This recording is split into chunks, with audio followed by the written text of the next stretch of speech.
Nagmamadaling pumasok ang tingin sa orasan. Pag nahuli ng ilang minuto ay kakaltasan. Aligagana pa para kumakalaman yung tiyan. Di dapat ka mabagal bawat tawidan sa daan. Pagdating mo palang ay gamit na gamit ka agad. Kayod kalabaw kung alilain ka sinasagad. Umaasta pa na amo yung katrabaho kung tamad. Pareho lang naman kami sumasahod at bayad. Aminadong empleyado pagod na ako. Hirap na sa trabaho ay gagawin ka pang bobo. Mga nakapalibot pa sa'yo pakitang tao. Sunod-sunuran nyo ako pero di ako aso. Nang dahil lang sa pera kaya ako ginatsaga to.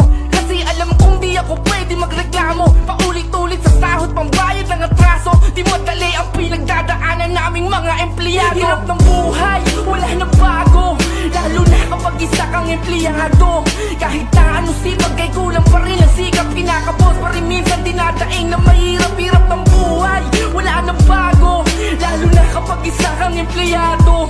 Kahit na anong sipag ay kulang pa rin ang sikap. Pinakapos pa rin minsan dinadaing na mahirap. Ilang taon ang tawag sa akin empleyado. Kung sino-sino nang pumutok ako'y kontrolado. Minsan ay wala pang kapalitan sa trabaho. Pagkahaba-habang pagod ang natatamo ko. Maiiyak ka sa galit at sa pagkainis. Abunado ka pa minsan kapag meron kaming test. Ayoko nang